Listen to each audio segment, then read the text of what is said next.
The FIA WTCC is delivered by DHL. Where performance matters, you'll find Total Quartz.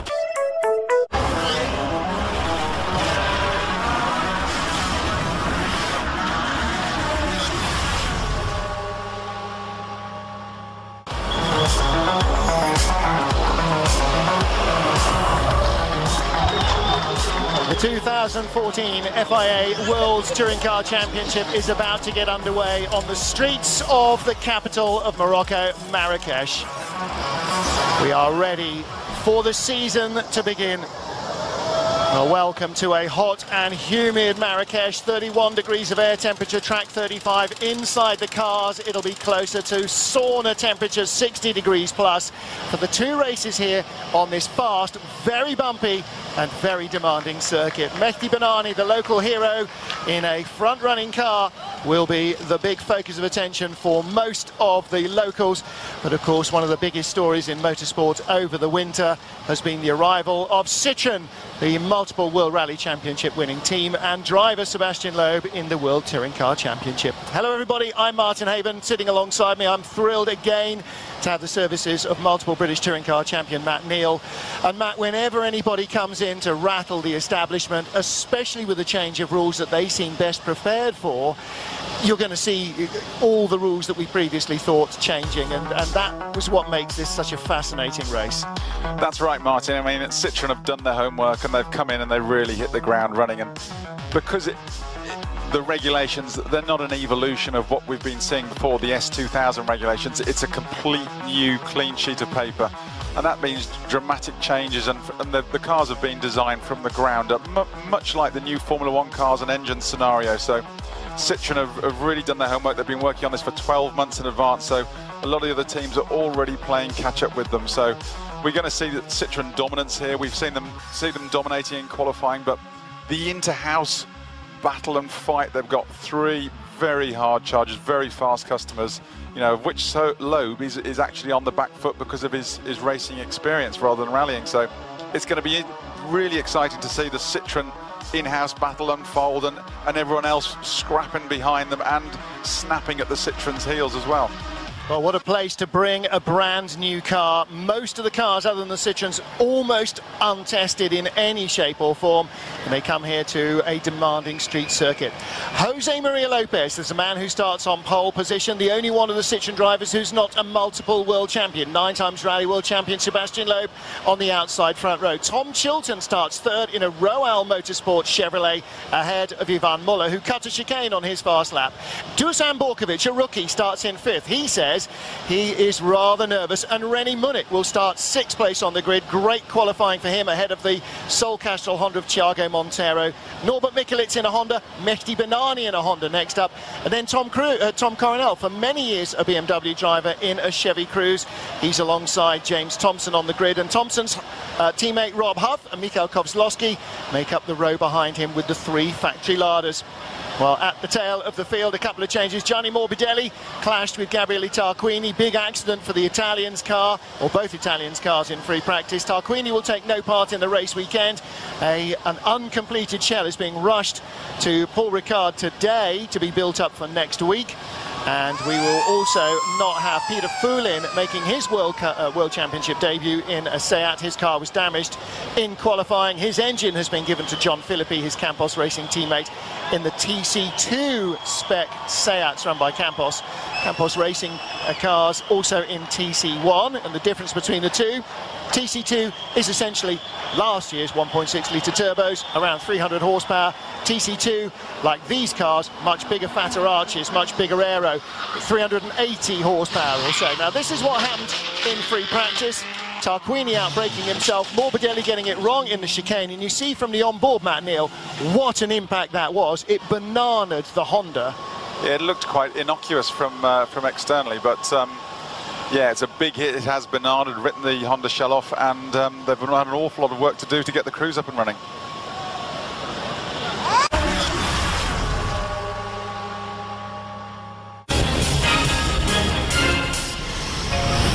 Yokohama, your tire.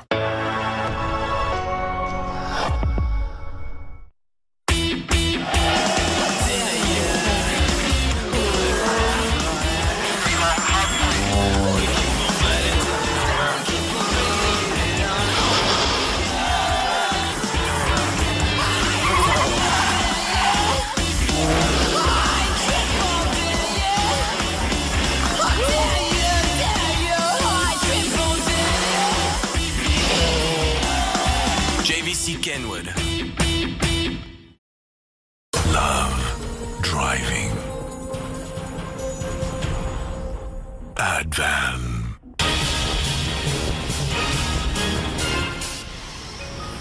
Yokohama, your tire.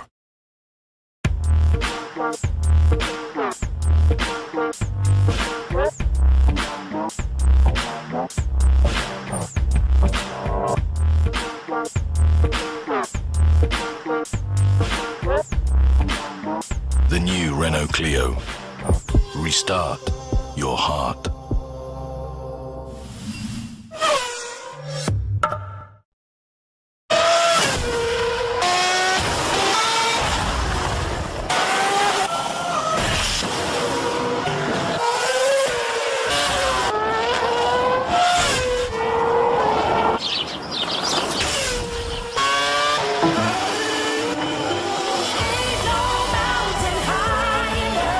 Delivering Formula One to the world. DHL. Excellence simply delivered for you.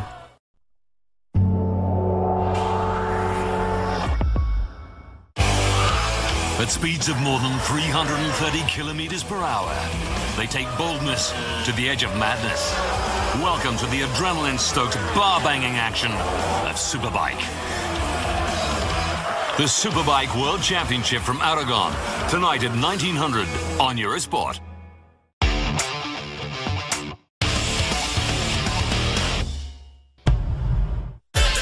At the heart of the Superbike World Championship with Elf.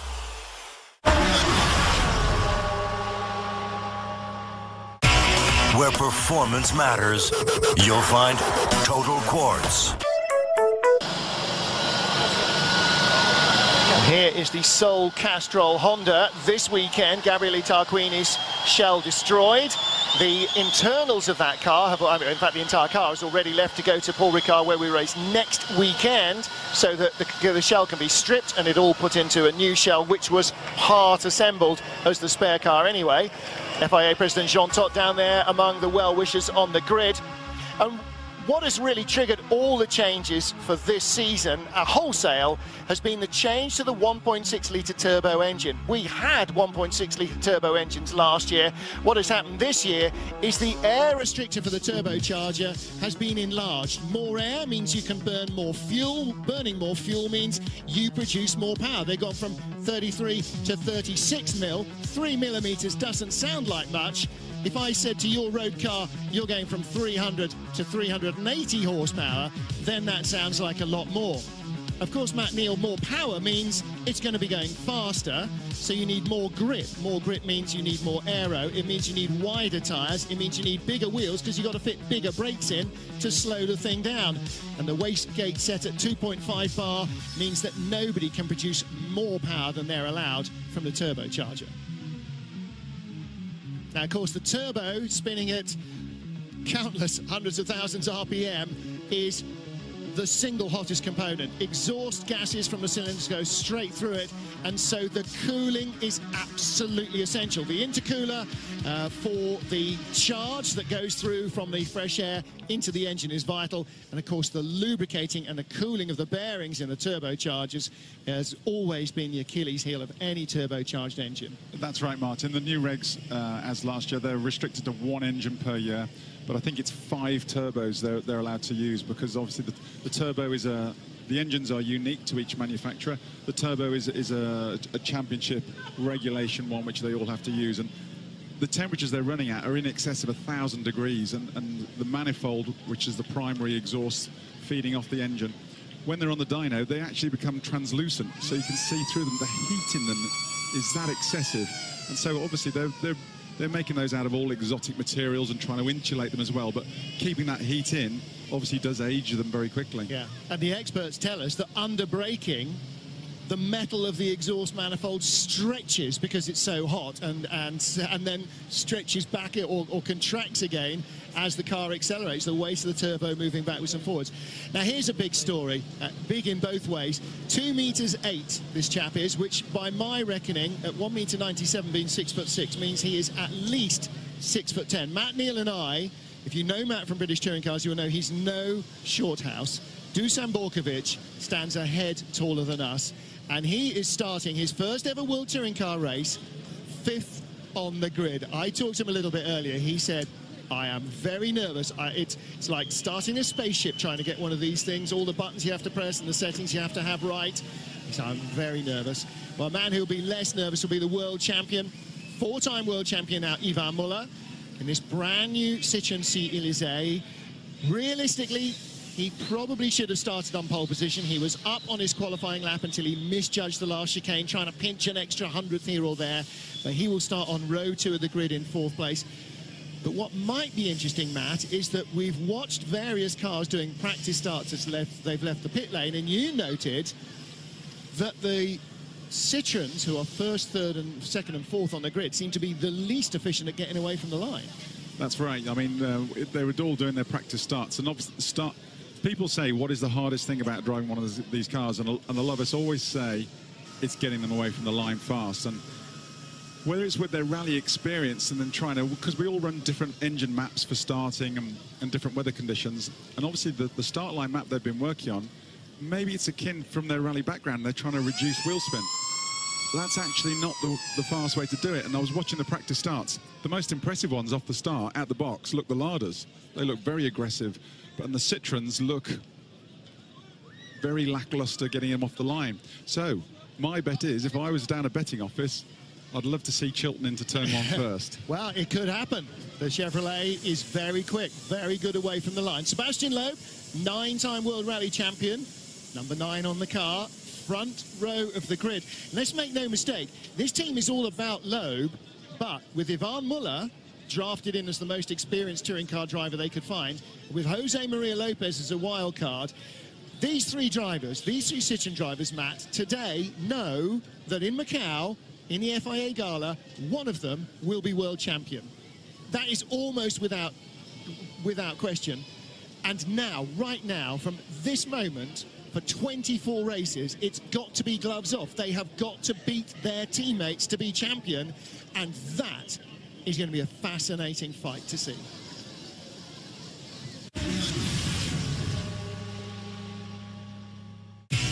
Where performance matters, you'll find Total Quartz.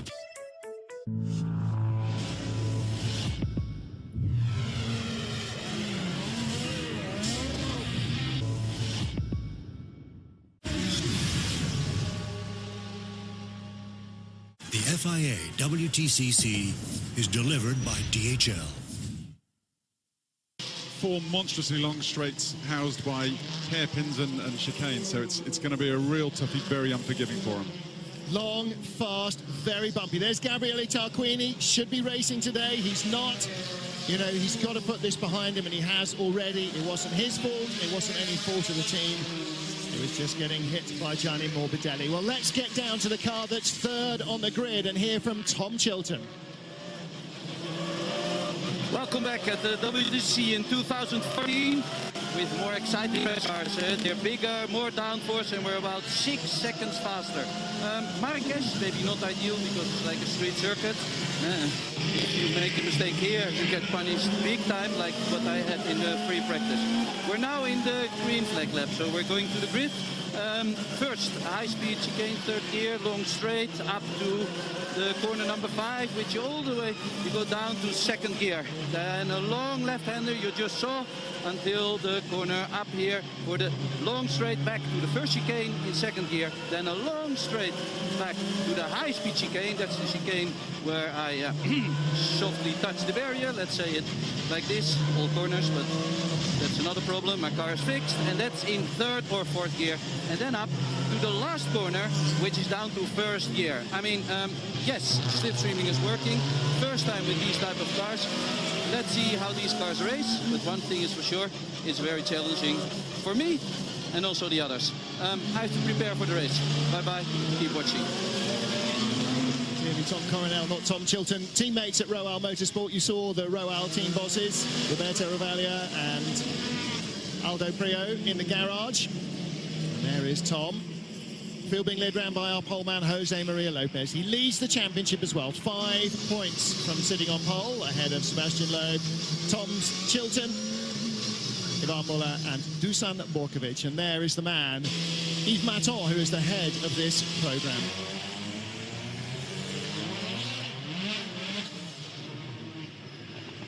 Cars coming to the grid for the first time in a long while, not led by the safety car, not pacing themselves for a rolling start. There is James Thompson's engineer in the Larder garage.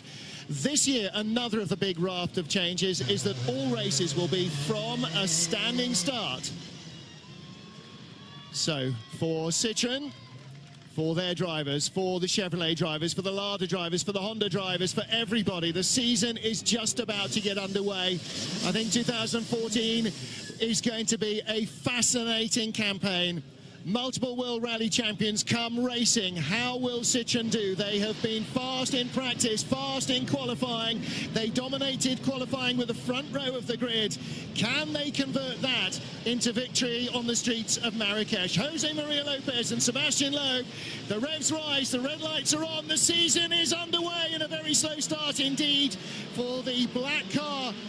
Number 77 of René Munich, he gets away slowly, but the front row got away very nicely. And Citroën 1, 2, 3, Ivan Muller, Matt Neal, is going to try and challenge for the lead as early as he humanly can, but there will only be one rule: don't hit a Citroën. Oh, is that Munich off again? Yeah, nearly took off teammate Gianni Morbidelli, and Munich has gone from 7th on the grid to last. The Citroën's made an average start, not brilliant, but I think Chilton didn't. Uncharacteristically from Tom, he's normally very fast out the blocks, and he didn't manage to get the power down well enough. Otherwise, I think he could have at least held Muller off. But here comes Montero. He's already on the charge in the Honda. He's got by Dusan Borkovic, beg your pardon.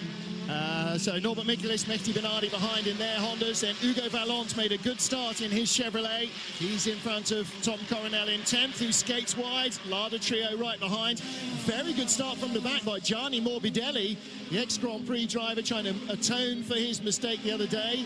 And he has latched onto the tail of those 3 red Larders. And look at Hugo Vallant. You see what I mean about Brawn GP colours, Dayglow yellow and white. Citroën 1, 2, 3, they're dropping Chilton on this first lap. Yeah, the Citroëns have got the hammer down, but I don't think there's any team orders in-house, as long as they've obviously not got to hit each other. That's the key point. But round here, if they push each other hard enough, this circuit is incredibly unforgiving. It's narrow, it's surrounded the whole way around by unforgiving concrete walls. You know, we've got 4 fiercely long straights just edged out by tiny little bumpy chicanes and hairpins, so it's anything can happen. Oh, someone up the inside of Vallant then. Yep. So the Citroëns come towards us. Lopez, Loeb and Muller, then Chilton, then Thiago Montero, Dusan Borkovic. Drive-through penalty, by the way, for the 77 car of René Munich. He's in the pit lane. Now, I would assume that his clutch was slipping in some way and he couldn't stop himself jumping the start, because he certainly didn't make anything like a good start and just dropped right to the back of the field.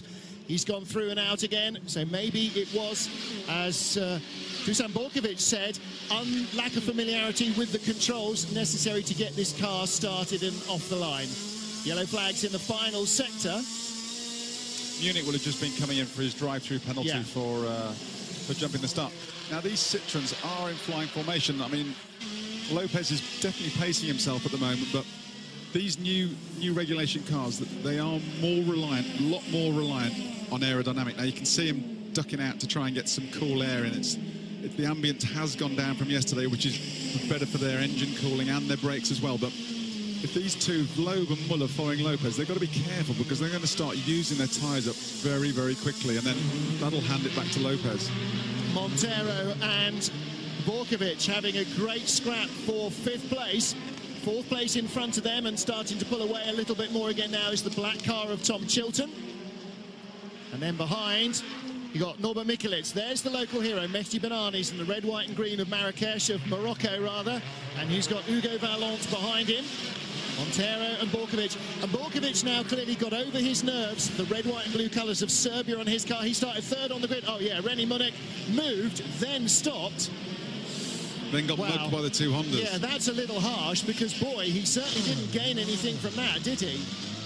Here's Tom Coronel's view. He makes contact with Munich, who's stopped. Little bump from his left rear to René's front right, but he got by. And Jose Maria Lopez leading into the first corner, as he does now. Yikes, Gianni Morbidelli, that's where he got it all wrong and T-boned Gabriele Tarquini in free practice. This time, he didn't hit anybody. Well, they've all been incredibly well behaved so far, haven't they? So, a few little straight lines through the chicane. Well, there's a lot of pressure on Montero's shoulders today because, you know, Honda are the... there you go. That's what the yellow flags are for, a little bit of damage. Hugo Ballon he gave it out before he took it himself as well, so... Yeah.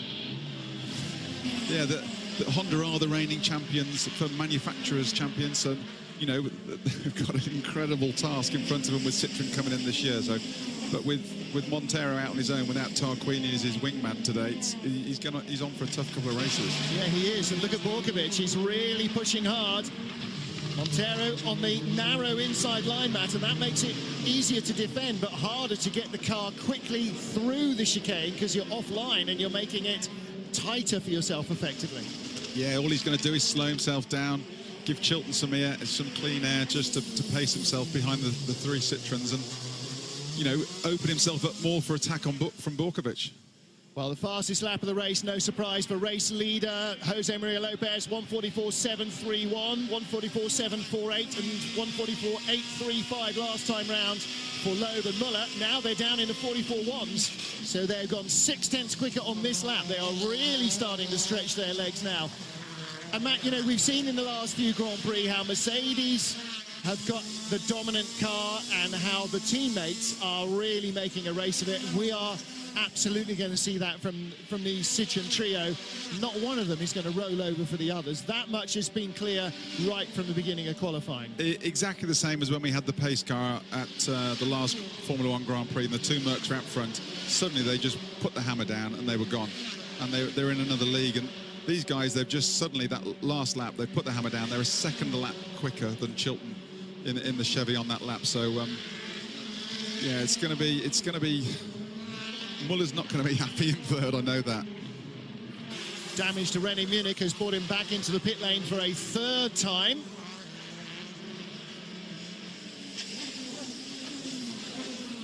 Tom Chilton all on his own in the black Chevrolet in fourth place.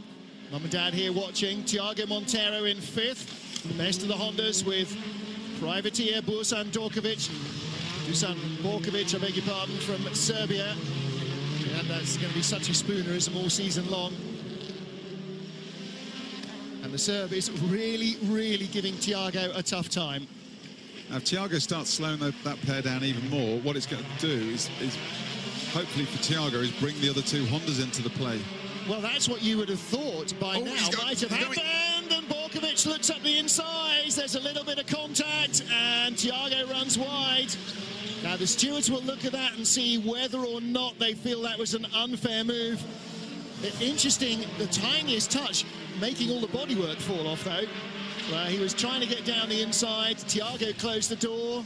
Matt as a drive. Oh, now Montero, has he got a puncture? Smoking heavily at the rear. It's an arguable case because you could say that Montero is just going for the apex, but then the Chevy side of the coin will be Montero's tried to close the door when Borkovic has already got his foot in it. So it's a good arguable point. You know, you'd have a good argument from either side of the fence on that one. And I mean, the good thing is no one ended in the wall. Yeah, both continuing. And Borkovic, of course, was on the dirtier side of the track, so it was less likely to be able to slow as efficiently as Montero. I mean, the other argument is it's clear to see that the Honda was holding the Chevy up. So. Well, that's his. It's the job of the faster car to get by safely, not the job of the slower car to let him go. But Thiago is struggling now because he has got both Hondas behind him, Norman Mikulis and Mehdi Benani. And if Benani gets a pass in here, you wait until the crowd go mental in the grandstands.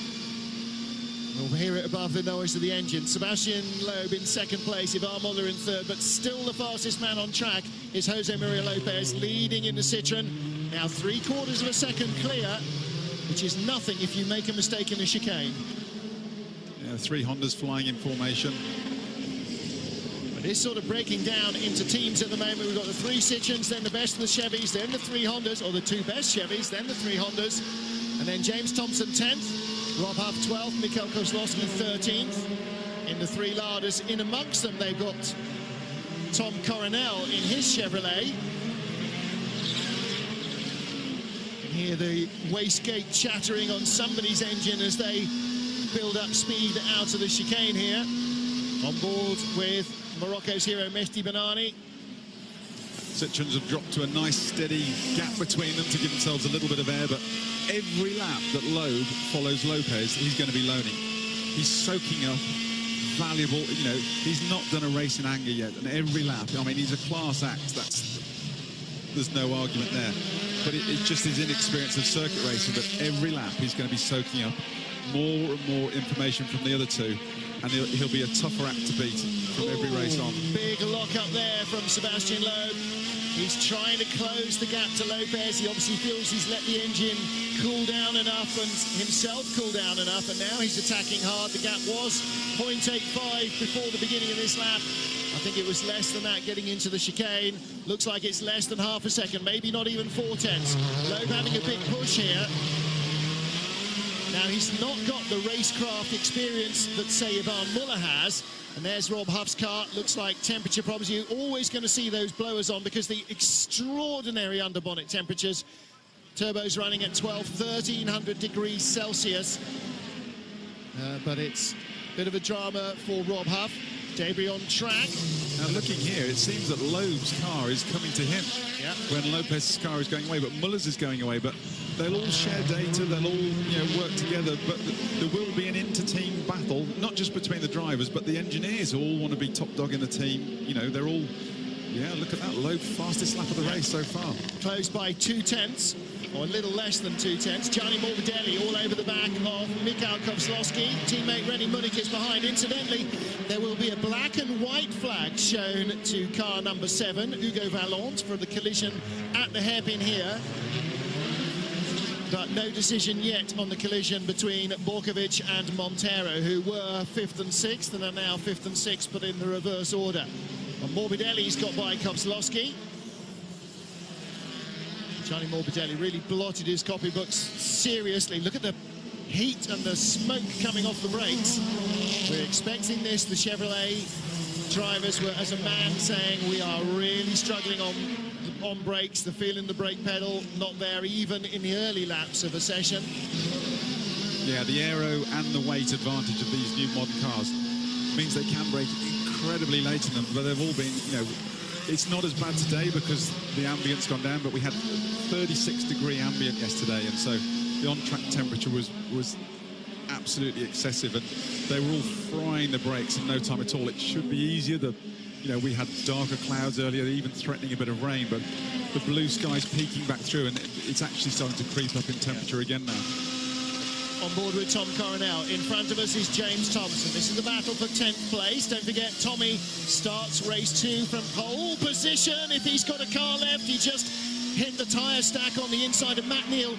Unlike your road car, basically all you can see out of here is the top of the dashboard and then the road in front. You're so low in a racing car, you can't see those corners. And for a lot of the drivers who haven't, like the Citroen team, spent 6 months testing, judging the width of those extra fat wheel arches is difficult. Yeah, and I mean, a circuit like Marrakesh, it's incredibly unforgiving. We had a shot from above at one of those chicanes earlier on. It was absolutely fantastic because from the outside, it looks like the drivers are going in, maybe just drifting a little bit. When we see from inside, you could see how hard they're working at the steering wheel, catching the oversteer on the way in, playing with it, working at it, wrestling with the car, trying to get it through to the second apex and just keeping it out the wall on the exit. Well, top speed of these new cars isn't a great deal different from the old outgoing ones. They've got around another 40 or 50 horsepower, but there's much more drag. They're much wider, so bigger frontal area, bigger wing, bigger splitter, much more efficient front aero and rear aero, and all of that gives you grip, but grip at the expense of drag, inevitably.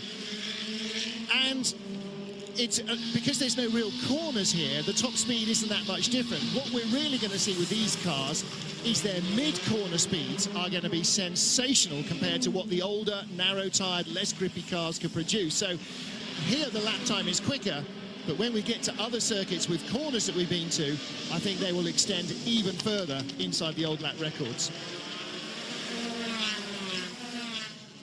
That's right, Martin. I mean, you get to the likes of Spa, where we're doing the full circuit, which is a fantastic, and Paul Ricard, which is the next one next weekend. And, you know, we're going to see these cars coming through. Marrakesh is very much a point and squirt, where with the Citroen engine, it's a derivative of the all-conquering rally engine.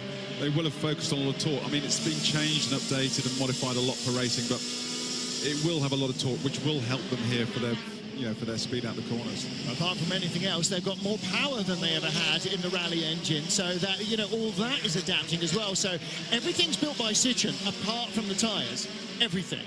So in-house, all their electronics, their engine management, their gearbox, their transmission systems, everything is in-house. So they have absolute quality control. And, you know, they've really come in with a Formula One attitude, down to mopping the floor when the cars are out of the garage to keep it clean and nice looking. I was told they spent 10 million euros on development of the electronic side of the engine. Electronic side, not Tom Coronel's in, more damage. Look, the front splitter, the entire front splitter looks like it's come loose because it's separated on the right where he hit it and on the left. So he's out of 11th place. Meanwhile, our Honda battle, Montero, Mikulits, Bernani. Now, a lot of these guys, they're going to be going into uncharted territory. You know, a lot of them haven't been able to do enough testing. They've been going for outright speed. But Morbidelli's in as well. Two Chevys in trouble. Right. We heard that there were going to be brake problems. I wonder if both have come in with brake problems. Chilton seems to be lapping pretty strongly still. He's still in the low 45s, which is... And Hugo Vallant there in the white and Dayglow yellow car is also a Chevrolet, and he is in the hot, turbulent, lack of cooling air behind this little queue of Hondas, and he is surviving. There might be other issues with no morning warm-up, Matt. This is the first time since he T-boned the Honda of Tarquini that Morbidelli's been able to run the car. And you can look at it in the garage and put it all back together in the garage, but it's not always exactly how it should be. It might still be a legacy of that for him, losing a morning warm-up. Martin, I have to interrupt. This is getting good now. And we've got 5 laps left to go, and this Citroen battle is closing up. I mean, you can see them all looking for fresh air, and that's partly for their engine, partly for the brakes, but it is closing up. There's a stone's throw. There's just over a second covering a blanket to all 3 of them. So I would hope that it's going to spice it up a bit in the closing laps. Well, we just saw Franz Engstler. This is his teammate Pasquale Di Sabatino.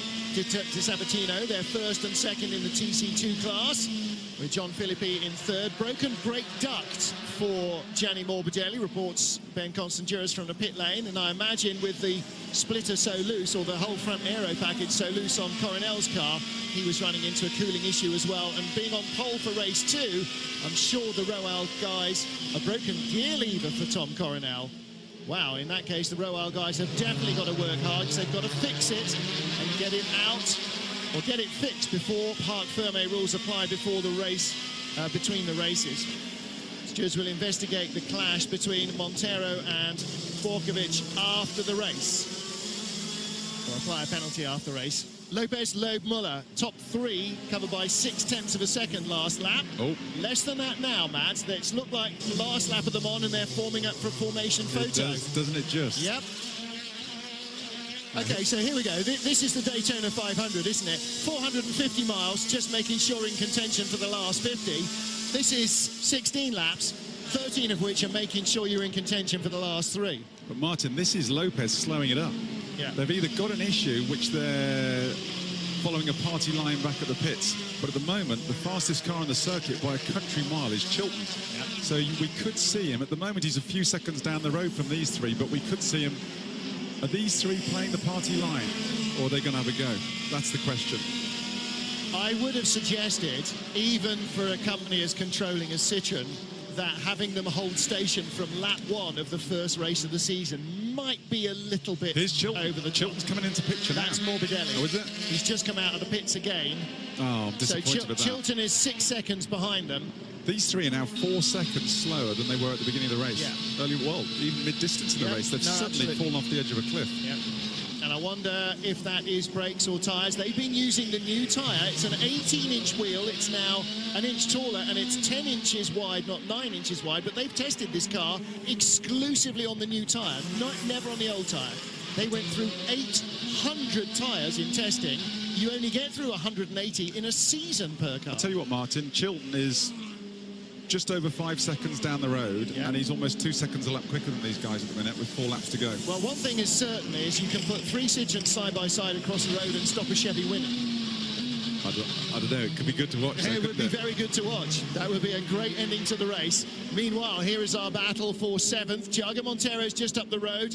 The black and red car, that's Norbert Mikelitz in 7th. Mehdi Benani in 8th. And with the Dayglow roof, that is Hugo Vallant in 9th. Very impressed with his ability to adapt himself to this new car. Really inexperienced driver, Vallant, in terms of this World Championship, and has done a standout job all weekend.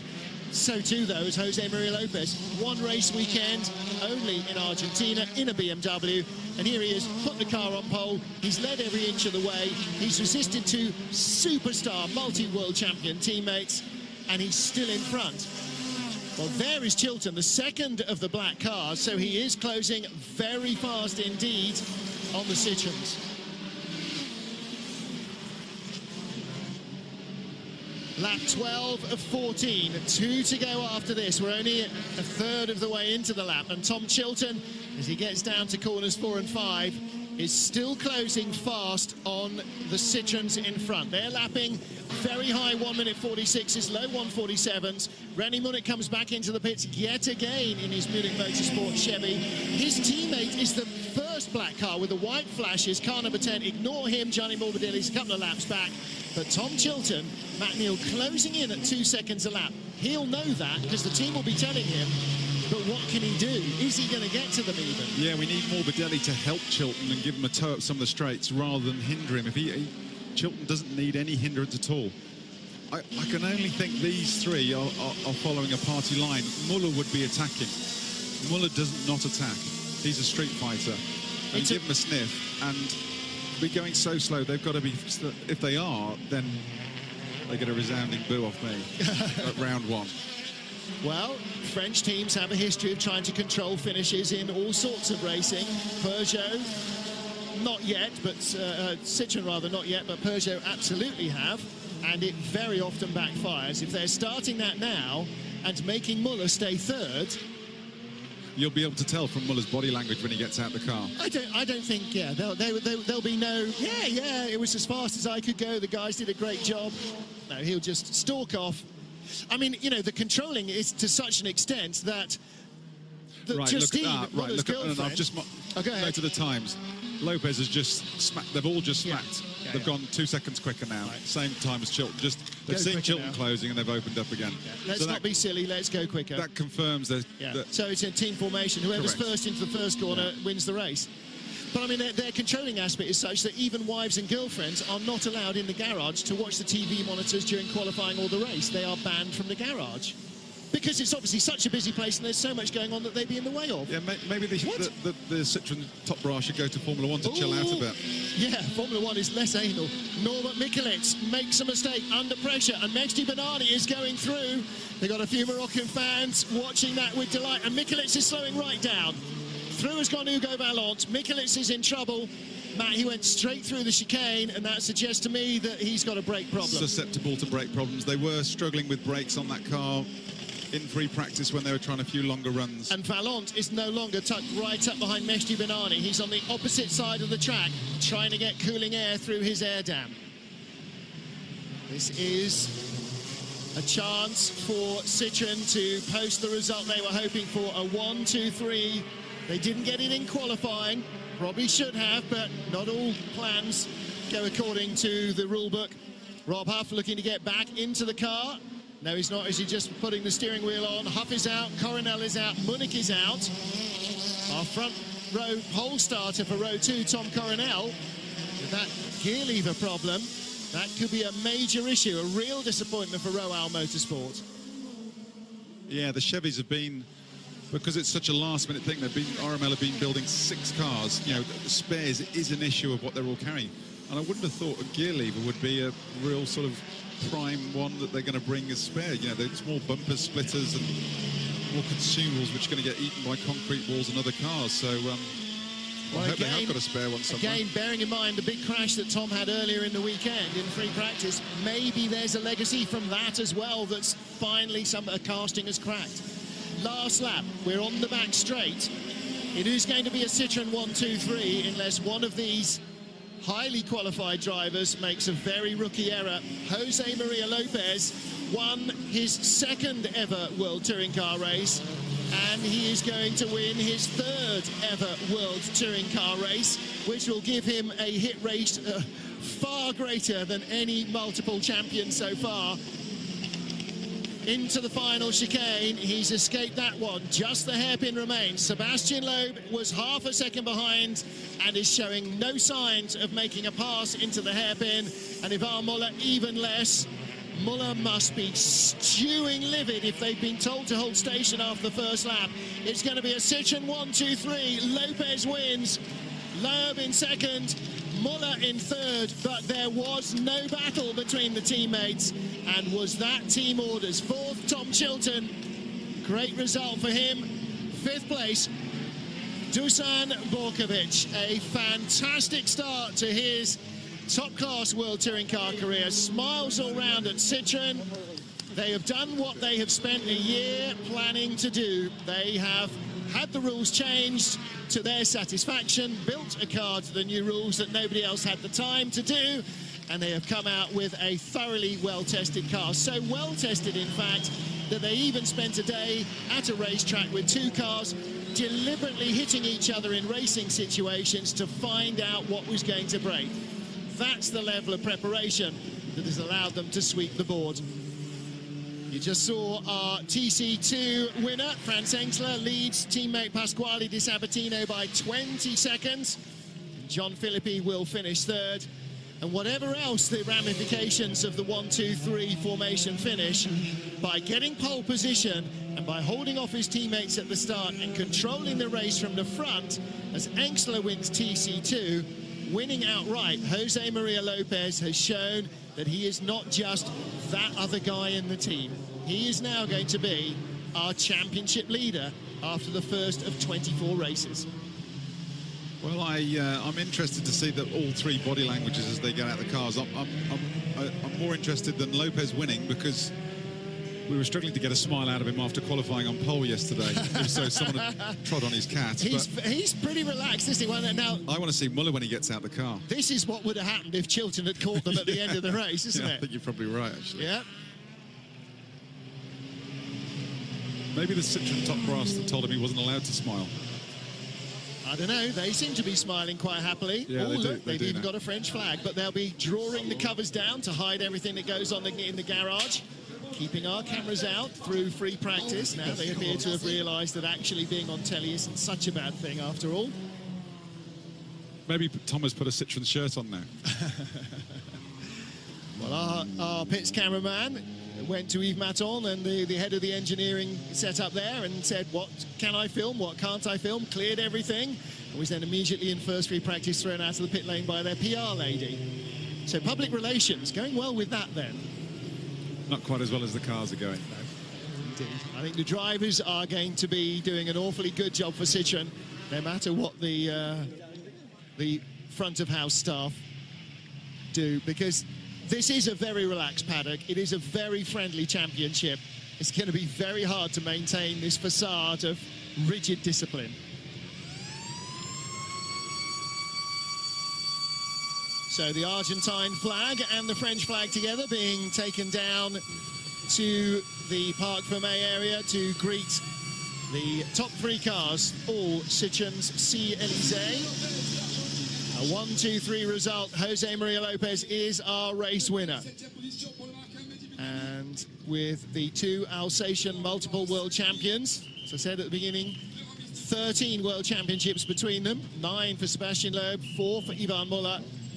Jose Maria Lopez, who last raced in Europe in Formula Renault V6, comes back to Europe in an entirely different category and produces a stellar result. Yeah, for those people, I mean, Jose has got an incredible pedigree. Some people might not have heard of him, but he's a Renault Formula 1 test driver. He's GP2, Renault World Series, Formula 3000, multiple TC 2000 Argentinian champion. So Sebastian Loeb changing settings there on the steering wheel, possibly so nobody else could see them. I wondered whether that was Lopez's car he was leading into. Oh, yeah. Turning up the heater controls and winding off the brake balance. I think that was his own car. I think we had the camera on board in his car, didn't we? Oh, we got some smiles as well. Yeah. And rightly so. And I think we've enormously increased our audience in Argentina as well, because this man is a proper superstar. Motorsport, second only to football as a crowd favourite on Argentine TV. He's a multiple Argentine touring car champion. And that is step one to perhaps becoming a world touring car champion. Muller looks happy. Not. Well, he's looking relaxed. Okay. He's happy for Lopez. I tell you what, this is unfolding. This is going to unfold like a good book this year, because Muller doesn't take well to being beaten by teammates, and that's great. That's great for us to see as a fight. And Loeb will be soaking up the info and will be a great competitor. Absolutely right. So Jose Maria Lopez is our race winner, the Argentine dominant for Citroën. Jose Maria, winner of race one here, World Touring Car Championship in Marrakesh. You must be very happy. Congratulations. Yeah, I don't believe it. You know, in these occasions, first things it comes in mind, you know, to thank all the team and my teammates, everybody who made this possible for me. 4 or 5 months ago, I never imagined this, so I'm really happy. Wanted to dedicate to all my family, all the people who support me, all the people from Argentina, and my girlfriend, all the team has been very kind with me, my teammates, Seb and Ivan. So it's thanks to them, to a great car, you know, to win here in the street circuit, which is not easy. It was quite special. There was no big battle between the three of you. Why? I think, you know, we were a bit afraid from the brakes. We had some big problems yesterday, so we pushed as hard as we can, but always being aware that the brakes, you know, were a big issue. So I think we battled a little bit, but in the end, we took the cars to the end with a very good points, with a podium finish for the other team. So I want to congratulate all Citroën that also, you know, a year ago they were in rally, never involved in the track. So now they are here and they are really working well. Congratulations, well done. Thank you very much. Thank you. Thank you, Alex, and yes, indeed, congratulations to Jose Maria Lopez. And she came in with the big question, Matt, why was there no racing? And they held up they played the brakes card. They've been testing relentlessly for 6 months and they still can't get their brakes to slow the car down. Then I think they've got more than that to worry about.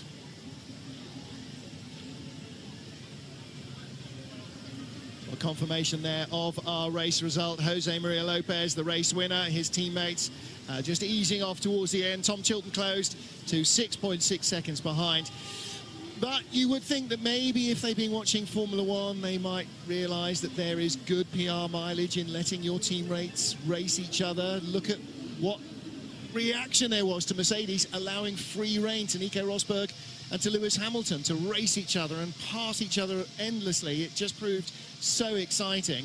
If we're going to get formation flying for every race, then they're going to shoot themselves down because people are going to turn off in their droves. I can see if they've got a technical issue with the brakes, and brakes have been an issue here, not just for Citroën, but for every marque, every new car, TC1 spec car. So if they have got an issue, they don't want 3 cars in the wall, and I can see them, you know. If they've got an issue with brakes after 6 months of testing, they've got... I can't imagine that being the case. I find that really hard to credit. Nobody else has done any testing on their cars because they were racing different cars last year. I think that's a very handy excuse that has been handed to them by everybody else. However, we'll wait and see for race 2. Spoiler alert, it may be that the Citroëns are quite quick in that as well. Well, the one positive thing in race 2 is we're going to see them starting back in 8th, 9th and 10th places. So we're going to see how they can race. Indeed. And see how they can manage traffic. So we'll hopefully Coronel the Rail guys can get Coronel back on the road, because we definitely want him to take up his pole position. There's been a slight delay to the repair time. It will now start at 5 o'clock local time, which is the same as British summer time. So we're an hour ahead of GMT, an hour behind CET here. Well, Citroën have had the dream start, haven't they? Very quick in qualifying. There's the 1-2 result in the Independence Trophy. Franz Hensler on the right, Pasquale Di Sabatino on the left. Third place here for Ivan Muller. En deuxième position, il fait honneur et Sébastien Loeb in second place. Le champion des champions, the winner, Lopez José María. And Jose Maria Lopez from Argentina is our race winner. One of 24 races is down. Le team Citroën. And Citroën 1, 2, 3. And they will also receive the trophy for the winning team. Franz Hensler comes out to take the Yokohama Trophy win.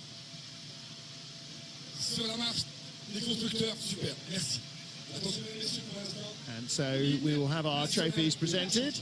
And then before that, the national anthem of our winning driver.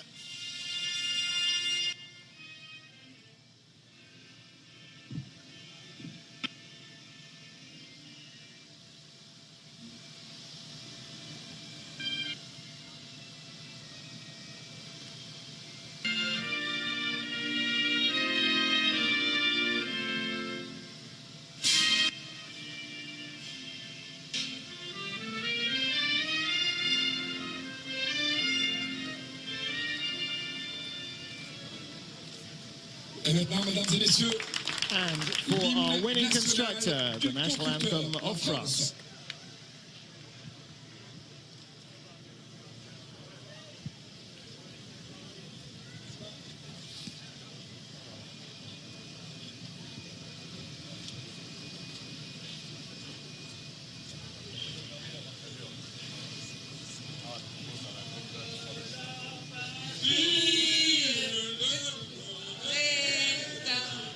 That's a very fine idea from the Citroën team down below to sing it, since the circuit organisers seem to have lost the anthem.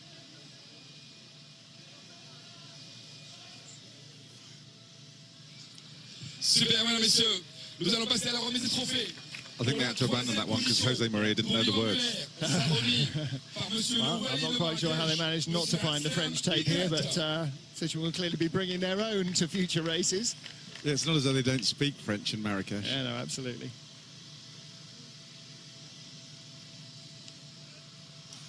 So Ivan Muller adds yet another Marrakesh trophy to his collection. Merci beaucoup, monsieur Louis Marrakech. Girlfriend Justine is here with their daughter. I wonder which garage she was watching it from, because she won't have been in the Citroën one. In the Royal Motorsport team is where wives and girlfriends of the Citroën team were welcomed. Sébastien Loeb, second place for him. First World Touring Car trophy, first World Touring Car race, first World Touring Car podium.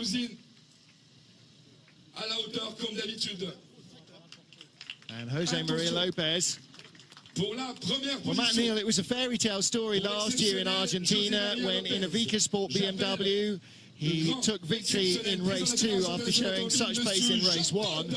But now he's in a genuine front-running car, and he has beaten his 2 teammates in qualifying and in the race. He's got to feel comfortable now as he holds up this massive trophy presented by FIA President Jean-Paul. Martin, I'm just laughing how he's going to try and get that on his hand carry baggage to get back on the plane. Yeah. That's going to have to go in the truck to Paul Ricard. Constructors' trophy.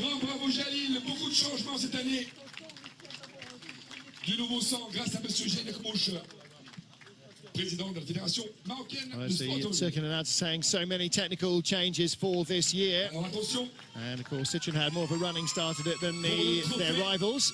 Everybody has had to adapt. More powerful engines, more aero, bigger brakes, bigger wheels, bigger tyres. All sorts of strains. The whole transmission will have had to be re-engineered for the extra power. Franz Hengstler with one of last year's cars, Liquimolly BMW driver. Again, putting in a very strong race to win the Yokohama Trophy. Oh, I mean, that's a bit of a hefty old beast, that trophy. Doesn't want to drop it on his toe, does it? They want to make Lopez's forearms pump up, so he's a bit tired for race 2. This is all part of it, right? No, you've got to hold the trophy up. No, it's a killer. Yeah. It's all the tricks of decades of racing. So there you go, the first race of a new season. New rules, new imponderables, and lots of question marks still remain. One thing that is certain is that Citroën have got a very potent team on their hands. Hengstler, Di Sabatino, Filippi, the top 3 in the Yokohama Trophy. And disappointment for Peter Foulin, who did not get a chance to race here. Franz Hengstler, incidentally, next weekend will be racing World Touring Cars and 2 European Touring Car Cup races in Paul Ricard. So he's going to be a busy, busy driver.